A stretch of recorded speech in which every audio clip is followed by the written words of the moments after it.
Bismillahirrahmanirrahim. Assalamualaikum warahmatullahi wabarakatuh.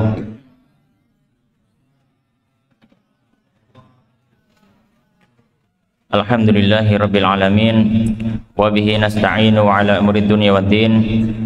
Wassalatu wassalamu ala asyrafil anbiya'i wal mursalin, nabiyina wa habibina Muhammadin wa ala alihi wa ashabihi ajma'in, wa man sara ala nahjihi ila yaumiddin. Ya ayyuhalladzina amanu taqullaha haqqa tuqatih wa la tamutunna illa wa antum muslimun. Amma ba'd.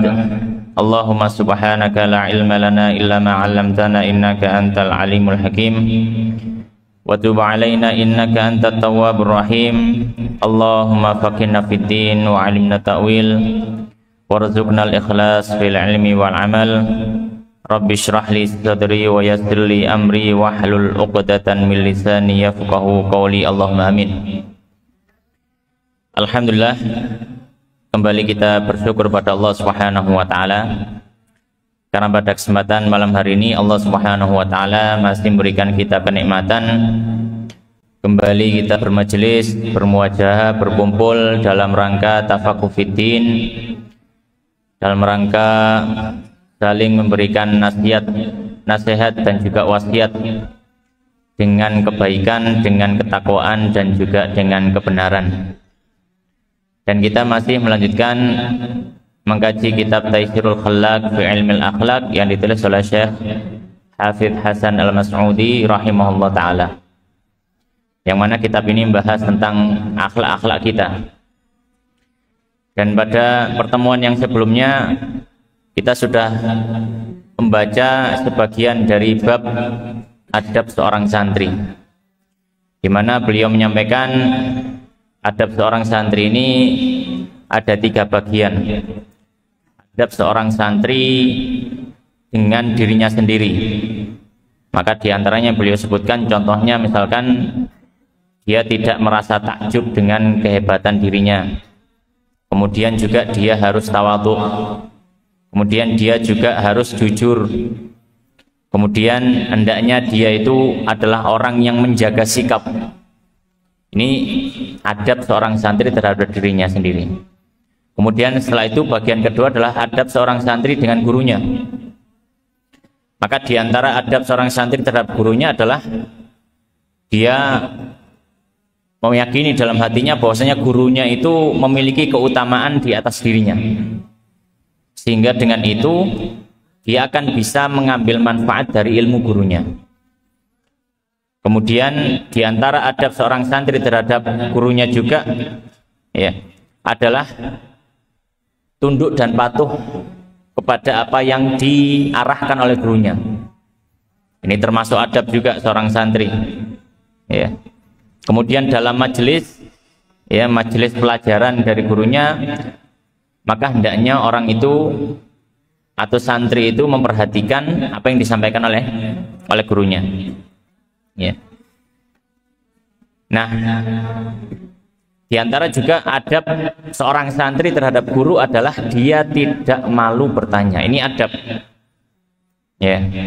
Kadang banyak dari santri misalkan dia malu untuk bertanya, atau mungkin bahasanya takut. Kenapa nggak tanya? Saya takut sama ustadznya misalkan. Maka sebenarnya adab seorang santri yang balik, kalau dia tidak paham, dia tanya, nggak usah takut, nggak usah malu. Dan guru yang baik akan memberikan jawaban. Kenapa? Karena memang fungsi guru adalah mengarahkan santri, dan fungsi santri adalah bertanya kalau tidak tahu. Maka kalau misalkan kita sebagai santri, terus kita tidak tahu, terus kita nggak mau tanya, terus akhirnya kita nggak dapat jawaban, ternyata selama ini yang kita lakukan salah. Nah, akhirnya kan apa? Akhirnya keburukan kembali kepada diri kita sendiri. Jadi termasuk adab ini, termasuk adab seorang santri terhadap gurunya adalah dia tidak malu bertanya. Kalau nggak paham, tanyakan. Kalau misalkan sungkan atau segan ketika bertanya di majelis, maka ketika sendirian, pas nggak ada orang atau mungkin cuma beberapa orang, dia tanya. Ya, Ustadz mau tanya ini gitu ya. Maka kalau tidak paham ditanyakan. Ya, tidak paham ditanyakan. Baik.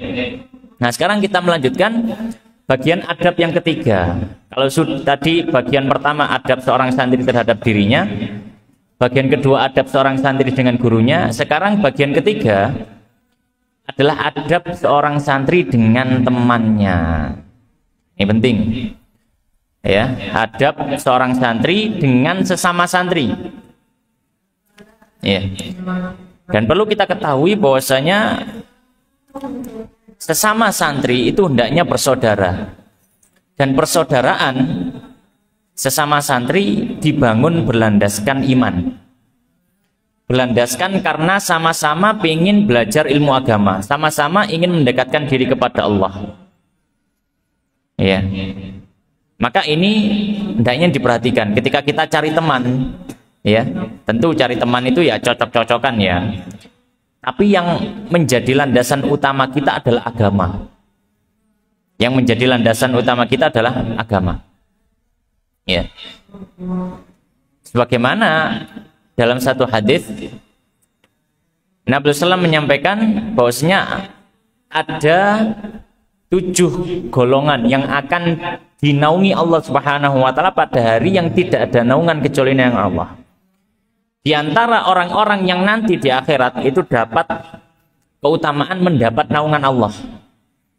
Jadi kalau nanti hari kiamat itu matahari didekatkan kepada kita dan orang akan kepanasan semua orang. Nah, ada beberapa orang yang dapat naungan Allah. Dan itu tidak semuanya, ada 7 golongan. Di antaranya adalah ya, rajulani tahabba fillah. Ya, ijtama'a alaihi. Ya. Waftaraqa alaihi. Yaitu 2 orang yang dia itu saling mencintai, bersaudara, berteman akrab karena Allah. Yang mana keduanya ini tidaklah berkumpul atau berpisah kecuali karena Allah. Ya. Maka di sini penting seorang santri mengetahui bagaimana adab dengan sesama santri. Maka beliau menyampaikan bismillahirrahmanirrahim.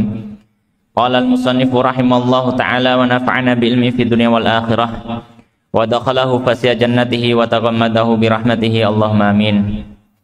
Wa amma adabuhu, wa amma dan adapun adabuhu, adab-adab santri ma'a ikhwanihi bersama temannya. Maka di sini beliau akan sebutkan beberapa adab santri dengan teman.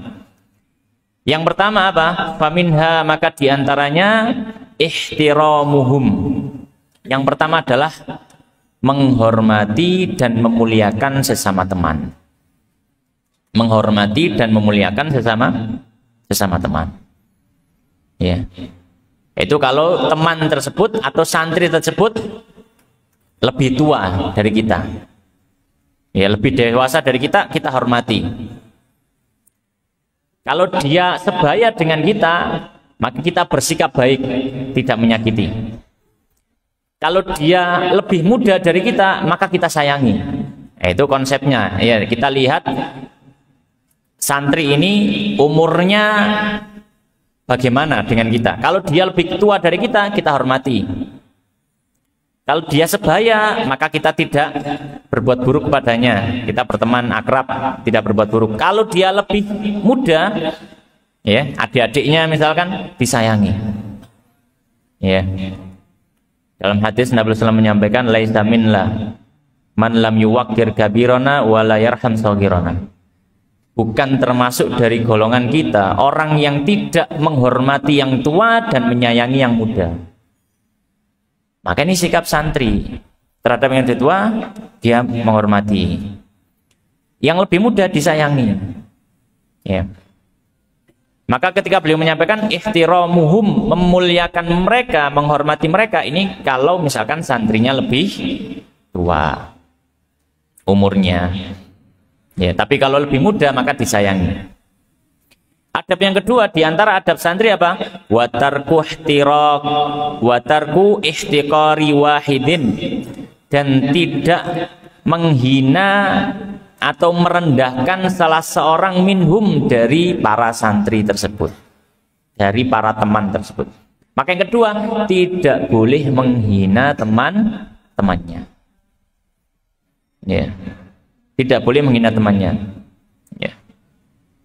Dan Nabi Shallallahu Alaihi Wasallam dalam satu hadis beliau telah menyampaikan al-muslimu akhul muslim, ya, bahwasanya seorang muslim itu saudara muslim lainnya. La yadhlimuhu wa la yakhdhuluhu wa la yahqiruhu. Maka karena sesama muslim itu saudara, namanya saudara, nggak boleh zalim. Nggak boleh apa? Zalim. Tidak boleh membiarkannya dalam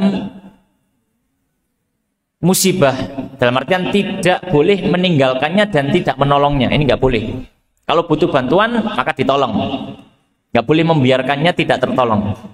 Yang terakhir, yang ketiga, wala yahqiruhu, tidak boleh menghina. Maka namanya santri tidak boleh menghina santri yang lainnya.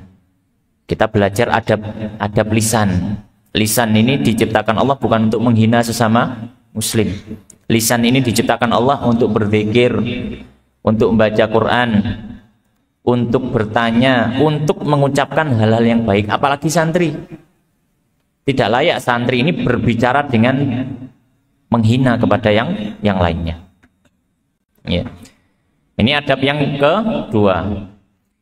Adab yang ketiga, watarkul isti'la, dan tidak meninggikan diri atau bersombong diri alaihim atas teman yang lain.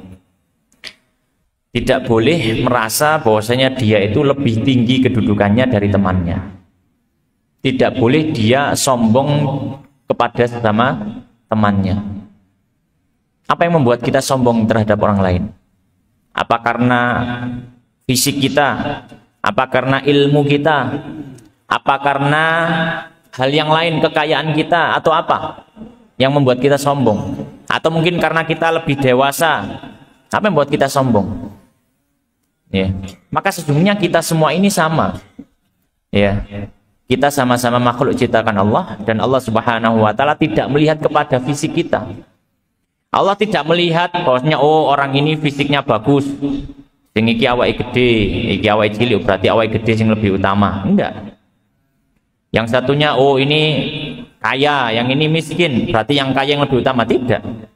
Allah tidak peduli dengan kekayaan kita, Allah tidak peduli dengan fisik kita.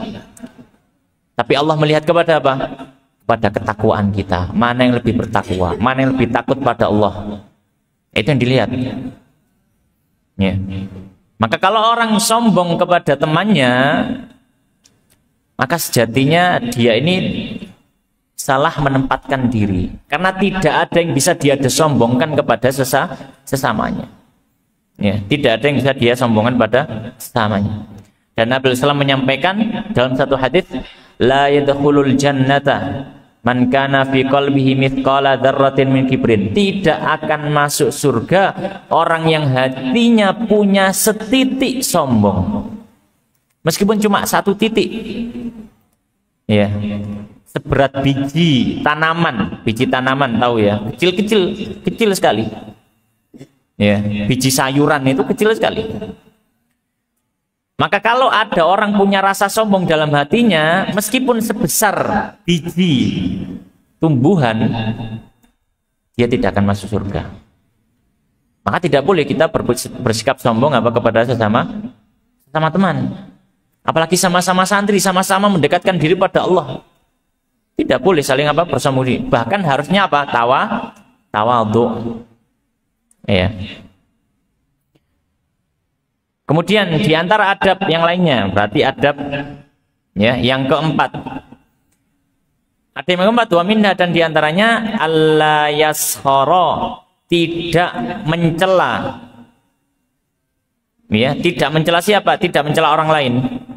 Bi bati'il fahmi, terhadap orang yang sulit paham pelajaran minhum, dari temannya. Maka adab yang keempat adalah kalau ada teman yang dia itu mohon maaf ketika dijelaskan sama gurunya sulit memahami, Ya, jelaskan sekali nggak paham, 2 kali nggak paham, sulit. Maka kita sebagai temannya tidak boleh mencela. Oh, aku menceni Bu, titik-titik, nggak boleh. Ucapan-ucapan yang buruk mencela orang lain nggak boleh. Ya. Bahkan kita harusnya apa? Punya rasa empati. Oh yo, tak bantu supaya dia paham. Nanti di kamar dibantu. Kamu masih paham dah? Gurung kini tak urui. Ini lo maksudnya. Dibantu. Bukan malah apa? Digojloki, bukan malah apa namanya? Dicela. Ya. Kamu itu gimana sih? Masa gitu aja nggak paham? Nggak boleh. Ya, tidak boleh. Allah Subhanahu wa taala menyampaikan dalam Al-Qur'an apa? La yaskhar qaumun min qaumin asa an yakunu khairan minhum. Janganlah sekelompok orang mencela orang lain. Kenapa? Karena bisa jadi yang dicela itu lebih baik di sisi Allah daripada yang mencela. Kalau kita mencela misalkan orang yang sulit paham, belum tentu kita di sisi Allah itu lebih mulia dari orang itu. Bisa jadi orang yang nggak paham itu, tapi keimanannya besar. Bisa jadi kita nggak tahu. Masya Allah sholatnya, dia sholat malam, dia puasa sunnah. Nah kita memang benar pinter, tapi ibadah jarang, hampir nggak pernah. Ya, maka bisa jadi apa? Orang yang kita cela itu di sisi Allah lebih mulia daripada diri kita sendiri. Maka jangan kita mencela orang. Apalagi itu temannya sama santri. Ya, maka jangan. Maka ini diantara adab santri dengan temannya. Ya. Yang pertama memuliakan, menghormati. Yang kedua tidak menghina. Yang ketiga adalah tidak sombong pada temannya. Yang keempat adalah tidak mencela teman atau mengolok-olok temannya ketika apa? Ketika sulit paham. Yang kelima, ini kadang dilakukan juga oleh santri ini. Ya, jadi diingat-ingat. Yang kelima kata beliau, wa alla, dan tidak boleh yafroha, bergembira, idza wabbakha, ketika apa istilahnya ya? Menasehati dengan keras siapa al-ustadz ba'dal qasirin, terhadap sebagian teman yang melakukan kesalahan. Ini kadang ya santri ono koncone salah, ya dihukum sama ustadznya. Biasanya kita apa? Seneng, malah diguyoni, kasihan gitu. Kata beliau, ini termasuk adab yang tidak baik. Adab yang tidak baik. Kenapa? Karena ketika teman kita melakukan kesalahan kemudian dia mendapat hukuman, ya, maka itu termasuk perkara yang hendaknya kita bisa mengambil pelajaran. Berarti jangan sampai kita mencontohnya. Bukan perkara yang malah kita tertawakan. Itu yang pertama. Yang kedua, ketika ada teman yang dihukum karena kesalahannya, terus kita cela, itu akan menjadi sumber permusuhan. Akhirnya apa? Diinting-inting. Ngawas kon yo, nek mari aku dihukum tak parani. Ya. Maka jadi sumber apa? Permusuhan. Ya. Sedangkan permusuhan, apapun yang menjadi jalan menuju permusuhan, itu ditutup oleh Islam. Ya. Ditutup oleh Islam. Maka banyak berbagai macam hal yang disampaikan oleh Nabi supaya apa? Supaya tidak terjadi permusuhan. Nabi melarang beberapa hal, diantaranya apa? Contohnya misalkan, ya, contohnya adalah apa? Seorang itu tidak boleh beli di atas ya pembelian orang lain. Misalkan ada dua orang, ada pembeli, ada penjual. Ya, sudah transaksi ini, sudah mau beli. Kemudian ada pembeli lain yang dia pengen beli barang itu, tapi sudah terlanjur dibeli. Ya, akhirnya kamu beli, ya, dibeli berapa barangmu? Dibeli 80.000. Saya mau beli 100.000, saya berani nambah uang. Nah, akhirnya apa? Akhirnya penjualnya ya wis gak sido tak balikno 80.000. Akhirnya dijual ke orang kedua. Ini nanti bikin permusuhan. Dan Nabi SAW telah menyampaikan wala yabi' ba'dukum ala bai'i ba'din. Jangan menjual di atas dagangan orang lain, atau jangan membeli di atas pembelian orang lain. Maka ini dilarang. Ya. Ini diantara contoh Islam menutup pintu permusuhan. Maka jangan sampai kita melakukan hal-hal yang bisa menjadi jalan permusuhan. Ya. Sedangkan Nabi SAW menyampaikan wa kunu ibadallahi ikhwana. Jadilah kalian itu hamba Allah yang bersaudara. Namanya saudara yang nggak boleh musuhan. Namanya saudara tidak boleh apa? Musuhan. Makanya beliau menyampaikan, dan tidak boleh seorang itu bergembira ketika ada ustadz atau guru yang memperingatkan dengan keras terhadap murid yang melakukan kesalahan. Kenapa? Kata beliau, fa inna maka sungguhnya dzalika, hal tersebut adalah asbabul bughdhi, sebab ya kebencian, wal adawati, dan permusuhan. Karena kalau kita ngolok-olok teman yang dihukum, nanti akan timbul apa? Permusuhan. Dan kita harus menghindari semua hal yang menjadi sebab permusuhan. Nah, ini diantara adab-adab santri dengan sesama temannya. Nah, kemudian beliau, ya, penulis, sekarang pembahasan berikutnya. Pembahasan berikutnya. Apa pembahasan berikutnya? Sekarang kita berbicara tentang hak-hak kedua orang tua. Ya, hak-hak kedua orang tua. Ya, mungkin yang di sini ada sebagian yang memiliki orang tua, ada sebagian juga yang tidak memiliki orang tua. Tapi bagi yang tidak memiliki orang tua, anggap semua guru yang ada di sini adalah orang tua kalian. Karena mereka yang mengasuh, yang mendidik kalian. Jadi ya hukumnya tidak jauh beda dengan apa? Dengan orang tua sendiri. Ala kulli hal. Maka di sini pembahasan berikutnya adalah tentang apa? Hak-hak orang tua. Ini penting. Beliau menyampaikan qala al-musannifu rahimahullah taala huququl walidaini, hak-hak kedua orang tua. Ya. Maka beliau yang pertama kali dibahas ketika membahas tentang hak orang tua adalah disadarkan kita betapa pentingnya orang tua itu. Ya, kadang kita ini yang punya orang tua kadang benci sama orang tuanya sendiri.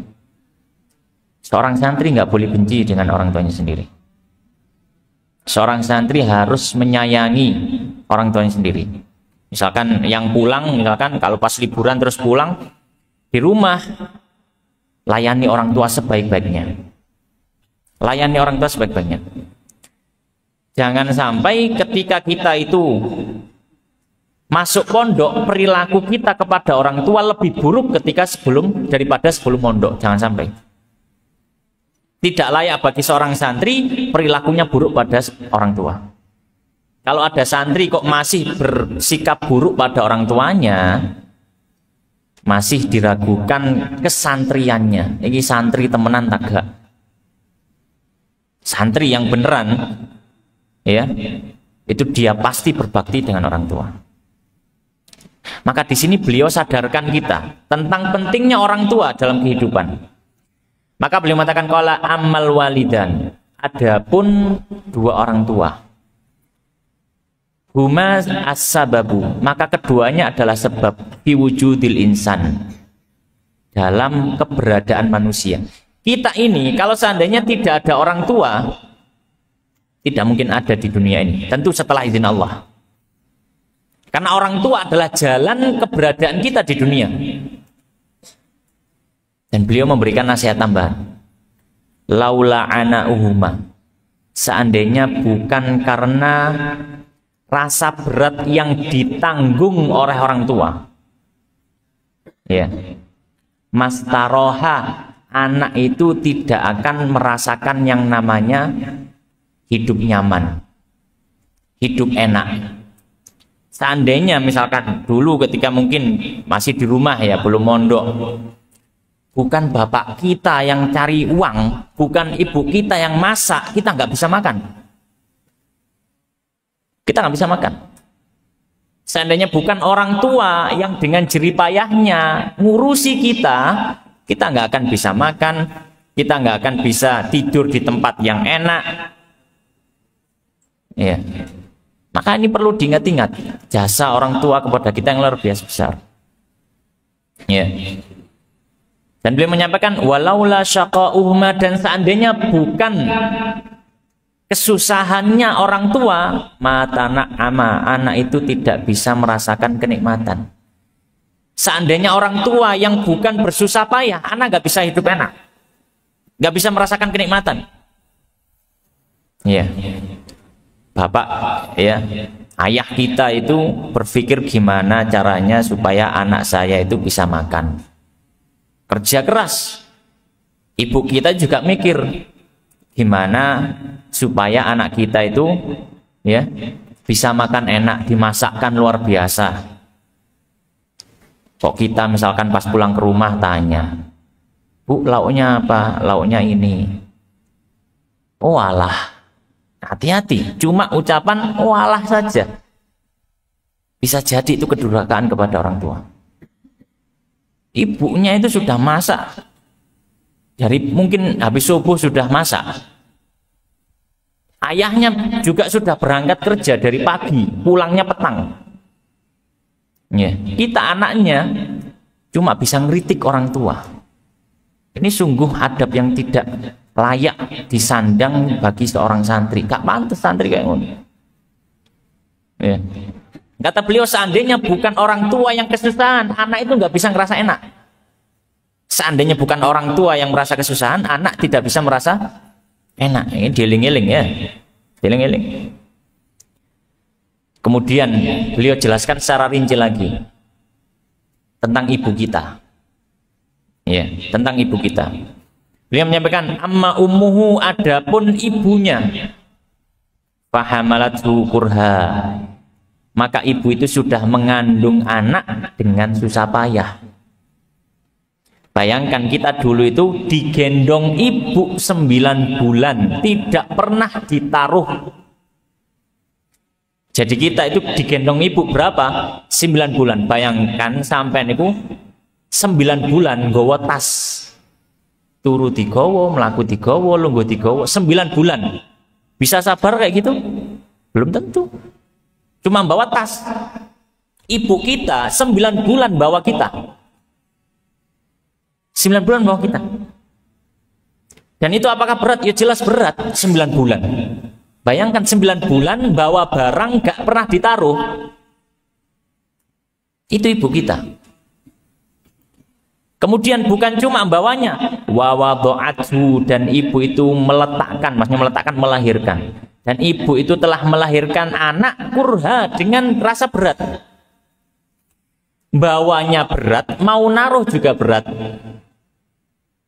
Melahirkan itu sangat luar biasa sakitnya. Melahirkan kita, ibu melahirkan kita, itu jangan dikira sakitnya biasa-biasa saja. Sampai sunat kan apa-apa nih, ibu ngelahirno lah, sakitnya bukan main. Ya, sakitnya apa? Bukan main. Ya. Bahkan Ustaz pernah baca ada penelitian, bahwasanya kalau seandainya melahirkan itu diberikan pada laki-laki, ya, maka laki-laki tidak akan mampu untuk menahan rasa sakitnya. Tidak akan mampu untuk menahan rasa sakit. Memang rasa sakit melahirkan itu sudah disiapkan Allah, kuat ditahan oleh wanita. Laki-laki nggak akan kuat karena rasa sakit luar biasa. Ya. Maka kita ikan-ikan ini kepingin apa namanya bantah ibu diling-iling ini ya, nasihatnya Ustadz, nasihatnya Musannif ini. Ingat-ingat. Ya, kok mau bantah ibunya, ya, mau gak seneng sama ibunya, disuruh bangkang, disuruh gak mau. Ingat-ingat ini, ibu kita itu yang sudah hamil kita, bahwa kita 9 bulan gak pernah diturunin, ketika melahirkan kita juga antara hidup dan mati, antara hidup dan mati. Dan bahkan berapa banyak ibu yang rela mati demi anaknya selamat. Ya. Ini ibu. Kalau bapak gimana? Wa amma abuhu. Adapun kalau ayahnya, faqad, maka sungguh faqad badzala wus'ahu, dia sudah mengerahkan seluruh usahanya fima, di dalam perkara ya'udu, yang bisa kembali ilaihi, kepada anaknya, binaf'i, dengan kemanfaatan. Kalau ayah itu sudah berusaha semaksimal mungkin memberikan yang bisa dia berikan kepada anaknya, hal-hal yang manfaat. Dari apa? Min tarbiyati jismihi. Yang pertama dari merawat tubuhnya. Ayahnya belikan makan, kasih uang, ibunya yang masak, belikan makanan, dibelikan minuman, dibelikan buah, dibelikan sayur, supaya kalian sehat, supaya kita sehat. Itu bapak mikir, ya, bapaknya mikir dan berusaha untuk dapat itu. Bukan hanya itu, waruhihi, dan juga ayah yang mentarbiyah rohaninya juga, memberikan nasihat. Ya, ayah memberikan nasihat. Itu mendidik apa? Mendidik rohani anak. Ya. Maka di sini ketika kita tahu bagaimana kedudukan orang tua, ya, maka tidak salah ketika Allah Subhanahu wa taala menyampaikan wasainal insana biwalidayhi husna. Dan kami telah wasiatkan, diwanti-wanti sama Allah kita ini. Diwanti-wanti apa? Supaya bersikap baik pada orang tua. Bersikap baik pada orang tua itu dalam hal apa? Semua hal. Mau perbuatan, mau ucapan, mau sikap, mau apapun itu, maka kita harus berbuat baik. Jangankan orang tua kita muslim, bahkan seandainya, naudzubillah, ya seandainya saja ini, orang tua kita kafir, kita masih harus berbuat baik. Kita masih harus berbuat baik. Ya, kita lihat contohnya bagaimana kasih sayang anak kepada orang tua. Kasih sayang anak kepada orang tua. Suatu ketika Nabi SAW melakukan perjalanan dengan sahabat-sahabat. Kalau perjalanan zaman dulu itu tidak seperti hari ini ya. Zaman dulu kan naik onta, apalagi di padang pasir naik onta. Kalau malam istirahat, bikin tenda istirahat.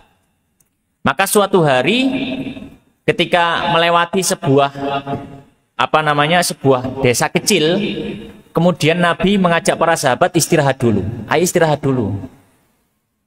Ayo istirahat dulu. Ya. Terus habis itu ketika istirahat Nabi SAW pergi sendiri. Ada beberapa sahabat yang ngikuti Nabi. Nabi mau kemana itu? Kok berangkat sendiri?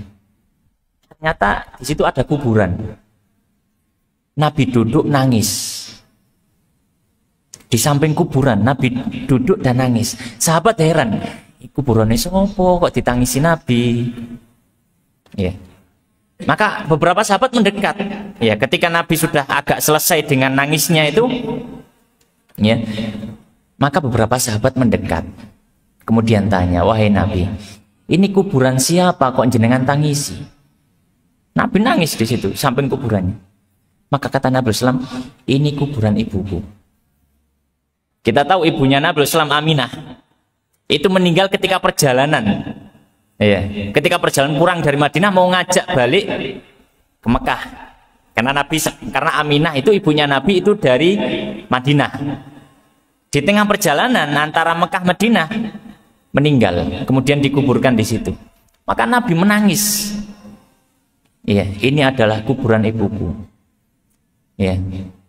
Itu bagaimana cintanya Nabi kepada orang tua. Cintanya Nabi kepada orang tua. Ya. Maka kita sebagai orang yang mencintai Nabi, kita contoh bagaimana cintanya Nabi pada orang tua, begitu juga kita cinta kepada orang tua kita. Ya. Baik, maka ketika kita sudah tahu bagaimana kedudukan orang tua bagi kita, ya, anak ini, semua kita adalah anak orang tua kita. Ya, sampean misalkan juga anak. Ustadz di sini juga jadi anaknya orang tua. Semua kita adalah anak. Ya, maka kata beliau, Maka ada kewajiban yang harus dilaksanakan seorang anak terhadap orang tua. Nah, maka di sini beliau menyampaikan ada beberapa hal yang menjadi adab anak kepada orang tua. Nah, apa saja adab anak kepada orang tua? Beliau menyampaikan, fayajibu, maka wajib alaihi, atas anak. Ya, maka wajib atas anak. Nah, maka di sini beliau mulai menyebutkan adab-adabnya. Di antara adabnya yang pertama, an yadhkura, selalu mengingat ni'matahuma, kebaikan dari kedua orang tua. Kita ini sering-sering ingat kebaikan orang tua pada kita. Ya. Tujuannya apa? Liyashkurahuma, supaya kita bisa berterima kasih alaiha, atas kenikmatan, atas kebaikan yang sudah dilakukan orang tua kepada kita. Maka yang pertama, adab kita pada orang tua, sebelum semua hal, kita ingat-ingat terus kebaikan orang tua kita kepada kita. Jangan sampai kita tidak melupakan jasa orang lain, tapi jasa orang tua kepada kita lupa. Jangan sampai ada teman pernah bantu kita, do weling-eling sak dawane urip. Oh, teman saya ini pernah bantu saya.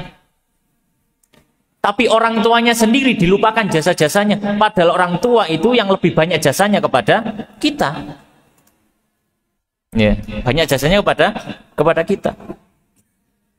Ya. Yep. Jangan mengingat-ingat jasa orang lain lebih melebihi jasa orang tua. Ya, karena jasa orang tua itu tidak bisa dibandingkan dengan jasa siapapun. Orang tua itu.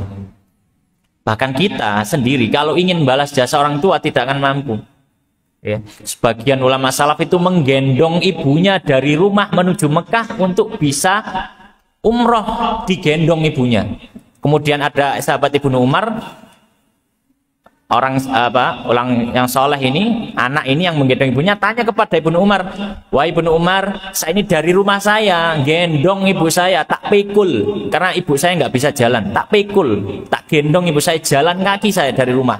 Supaya apa? Bisa umroh ke Masjidil Haram. Bisa tawaf di situ. Tawaf, sepanjang tawaf itu digendong ibunya. Tanya Ibnu Umar, apakah saya sudah membalas jasanya ibu saya? Kata Ibnu Umar, beliau menyampaikan, belum sama sekali. Meskipun kamu gendong dari rumah, ibumu kok gendong, kok jak tawaf, kok jak sa'i, ya, untuk umroh itu tidak mampu menutupi jasa ibumu kepadamu. Ya. Maka tidak ada jasa seseorang yang mengalahkan jasa orang tua pada kita. Maka jangan lupakan, diiling-iling terus. Ya. Ingat-ingat jasa orang tua pada kita. Supaya apa? Supaya kita itu punya terima kasih. Akhirnya apa? Akhirnya kita nggak gampang marah kepada orang tua. Ingat-ingat jasanya orang tua. Yang kedua, adabnya sekarang kepada orang tua apa? Yang kedua, an yamtasila, mematuhi amrohuma, perintah keduanya. Patuh kepada orang tua. Itu diantara adab sebagai anak. Illa idza kana bimaksiatin, kecuali kalau perintah itu adalah maksiat. Misalkan apa? Ya, naudzubillah, ayahnya misalkan nyuruh, Lid, tolong colongno pencit tonggomu iku ya. Ini mencuri. Orang tuanya nyuruh-nyuri. Boleh ditaati atau tidak? Tidak boleh. Kenapa? Maksiat. Dan kaidah mengatakan la maksiata la ta'ata li makhluk fi maksiatil khaliq. Enggak boleh taat kepada makhluk ketika itu dalam rangka maksiat kepada Allah. Allah melarang, ya enggak boleh. Karena apa? Karena mau nggak mau, meskipun orang tua kedudukannya tinggi, kedudukan Allah lebih tinggi. Allah tidak boleh dikalahkan oleh siapapun. Maka di sini termasuk adab yang kedua, hendaknya kita mentaati perintah orang tua. Termasuk adab. Selama bukan maksiat, kita taati. Ya. Kadang ibu pas kita mungkin pulang ke rumah, ya, yang di pondok pulang ke rumah, ibunya nyuruh, sele tolong sapuan latare, nak tolong dibantu disapu halamannya misalkan. Iya. Nah, kadang ya santri males Bu. Kalau sudah jadi santri nggak boleh kayak gitu. Itu kesempatan. Ya. Masih pas nyekel HP sampean pas game. Ya. Di rumah megang HP ya, game. Taruh HP itu. Taruh HP itu. Ketika ibu sudah nyuruh tumbasno beras misalkan, taruh HP-nya langsung ditaruh. Nggak usah saksi.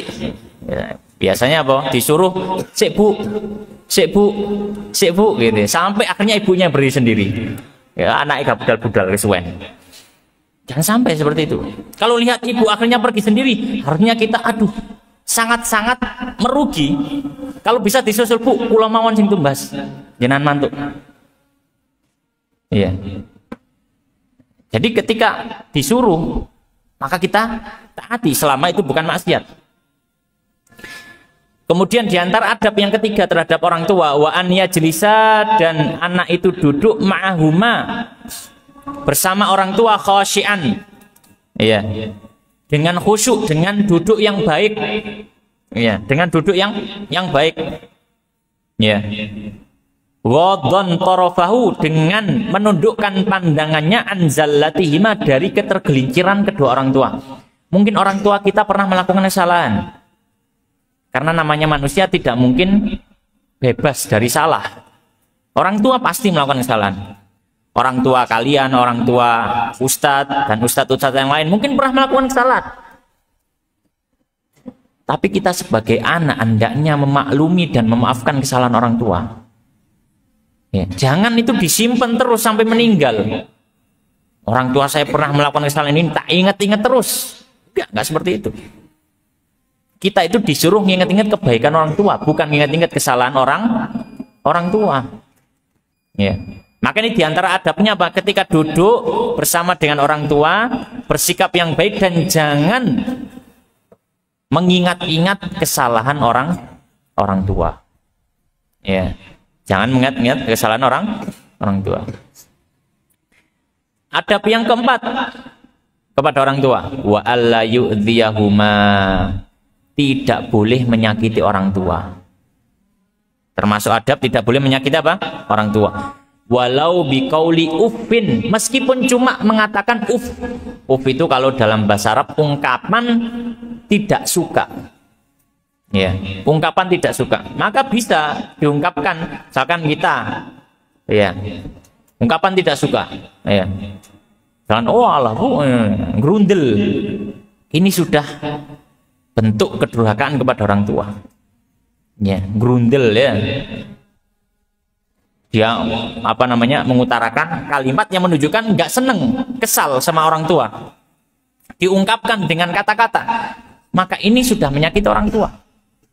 Ya, maka ini tidak boleh. Maka tidak boleh diantara adab adab yang keempat, tidak boleh menyakiti orang tua meskipun hanya dengan ucapan. Maka ketika berada di hadapan orang tua, dijaga hati-hati ngomongi. Tidak boleh sampai menyakiti orang tua. Jadi mungkin adzan terlebih dahulu, terus nanti Ustaz lanjutkan sedikit ya.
أشهد أن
Baik, kita lanjutkan.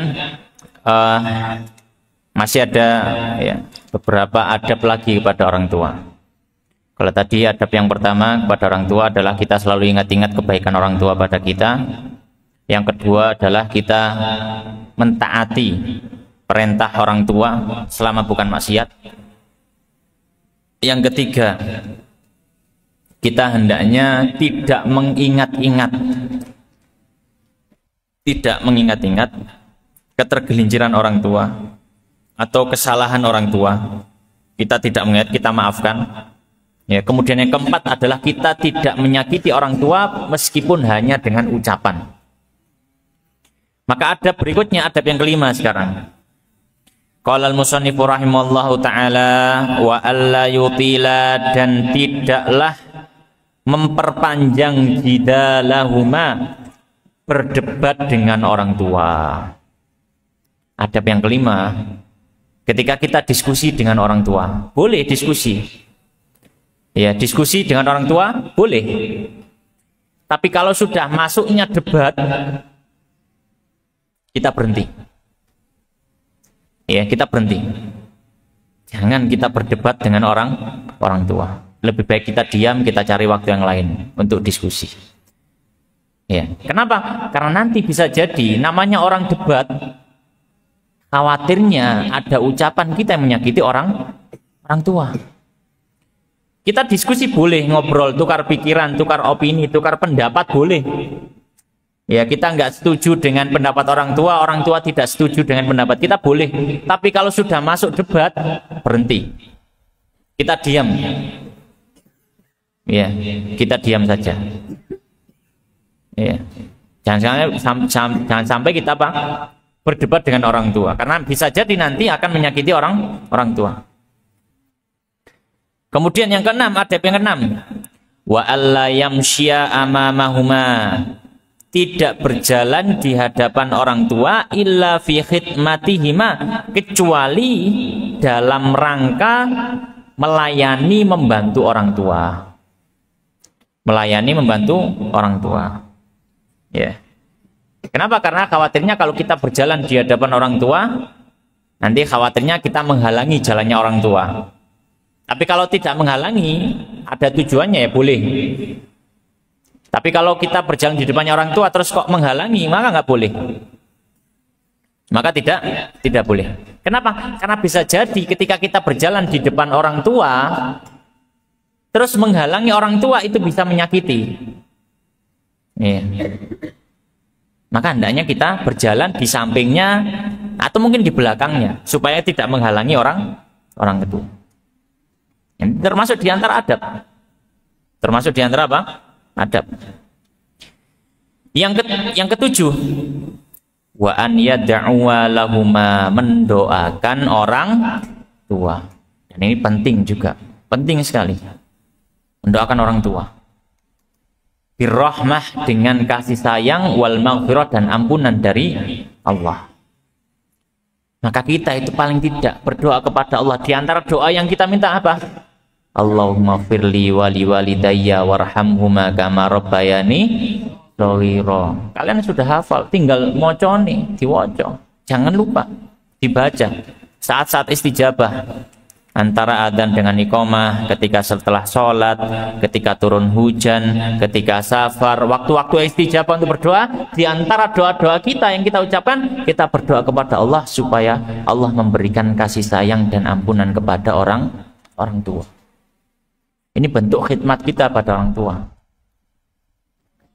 Kemudian adab yang ke-8, wa an ya'murahuma bil ma'ruf wa yanhahuma 'anil munkar. Ya, kita amar ma'ruf nahi mungkar kepada orang tua. Apa amar ma'ruf nahi mungkar? Ngajak kebaikan dan menghalangi dari keburukan kepada orang tua. Maka bukan berarti taat kepada orang tua terus tidak amar ma'ruf nahi mungkar. Amar ma'ruf nahi mungkar. Ya. Tapi dengan catatannya yang penting. Ini catatannya sangat penting. Ya. Tapi dengan cara yang baik. Jangan sampai amar ma'ruf nahi mungkar mengajak orang tuanya kepada kebaikan tapi dengan cara yang jelek. Ya, nyentak-nyentak. Ya, tidak boleh. Ya.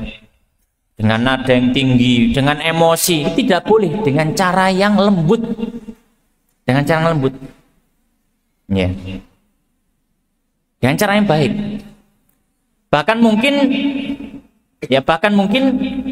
kita ngajak itu tanpa mengucapkan kata-kata. Kita cuma ngasih contoh saja. Kita mau keluar ke masjid misalkan, karena mungkin melihat bapak nggak sholat, kita nunggu bapaknya duduk. Bapaknya duduk, kita keluar pamit ke bapaknya. Pak, saya tak sholat dulu ya. Wes ngono tok. Gak perlu ngomong Pak gak sholat, nggak perlu ngomong gitu. Ngomong saja, Pak tak sholat dulu ya. Bapak kita itu pasti mikir kalau misalkan nggak sholat. Bapak kita mikir, ya, oh iya anakku sholat, mosok aku tidak sholat. Itu sudah ngajak itu. Jadi ngajak itu bukan berarti harus dengan menang-menang santri, diajari ustadz, wis hafal dalil. Ya, bapak ini dilungguhno misalkan, Pak duduk dulu. Ya.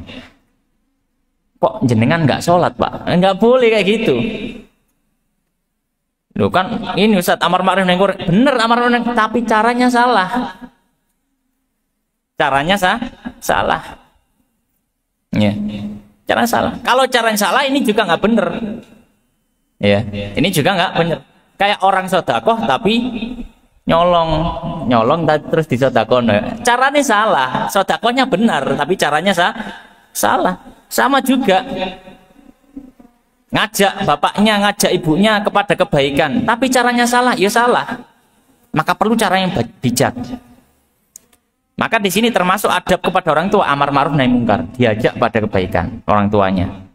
Ya, misalkan kok bapak atau ibunya belum sholat, ngajaknya sing halus. Itu tadi contohnya, keluar pamit, mau sholat pamit toh. Pak, tak sholat dulu bu, tak sholat dulu. Ya setiap mau sholat pamit. Ya kepikiran, bapak ibu itu kepikiran ya. Makanya beliau menyampaikan termasuk adabnya amar ma'ruf nahi mungkar pada orang tua. Liyakuna sababan, supaya anak itu menjadi sebab finajatihima, untuk keselamatan orang tua, minan nar, dari neraka. Kama kana sababan, sebagaimana orang tua sudah menjadi sebab fi wujudihi, dalam wujudnya atau keberadaan si anak. Maka kita mencoba untuk membalas kebaikan orang tua. Kemudian ya, bagian terakhir beliau menyebutkan dalil dari Al-Qur'an. Allah Subhanahu wa taala menyampaikan dalam Al-Qur'an. Qala Allah taala, wa qadha rabbuka, dan Allah telah menetapkan. Apa yang ditetapkan Allah? Alla ta'budu illa iyah, jangan menyembah kecuali kepada Allah. Ketetapan yang pertama. Ketetapan yang kedua disandingkan dengan ibadah kepada Allah, wa bil walidaini ihsana, dan terhadap orang tua hendaknya berbuat baik. Ini sudah ditetapkan Allah.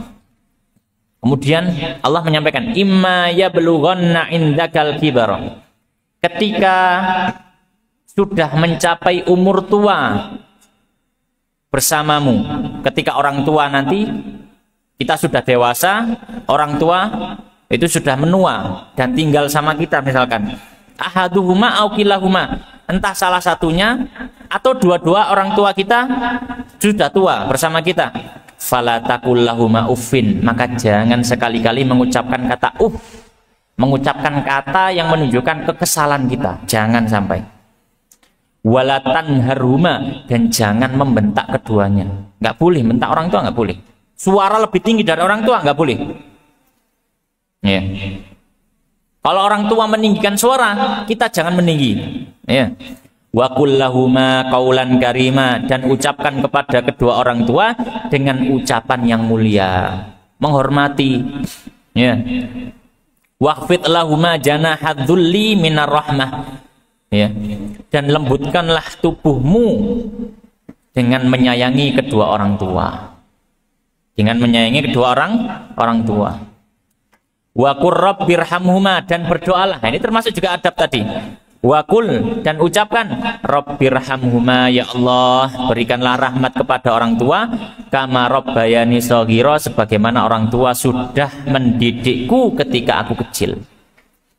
Maka ini diantara adab yang disampaikan langsung oleh Allah. Kemudian terakhir beliau menyampaikan wahada waliyakhusal umma bi ziyadatil bir. Maka ini yang sudah kita sampaikan, dan hendaknya ibu itu dikhususkan dengan ditambahi kadar adab kita kepada ibu. Ya. Kalau kita misalkan beradab kepada ayah 100%, kepada ibu 200%, bahkan 300%. Ibu harus lebih daripada ayah ketika kita beradab kepadanya. Di antara dalilnya apa? Beliau menyampaikan liqaulin Nabi, karena ada sabda Nabi SAW, birrul walidati alal waladi di'fan. Berbuat baik pada ibu itu kewajiban bagi anak 2 kali lipat. 2 kali lipat. Jadi kalau misalkan pada ayah 100%, pada ibu 200%. Dan ada hadis yang lebih sahih, Nabi SAW menyampaikan ketika ditanya siapa orang yang paling berat saya layani, Nabi mengucapkan ibu 3 kali.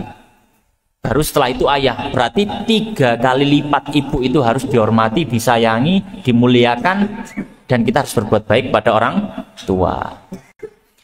Mungkin ini yang bisa Ustaz sampaikan. Alhamdulillah selesai bab hukukul walidain, bab hak-hak kepada orang tua. Insyaallah pertemuan berikutnya kita akan baca lanjutannya, itu hak terhadap kerabat kita, terhadap saudara.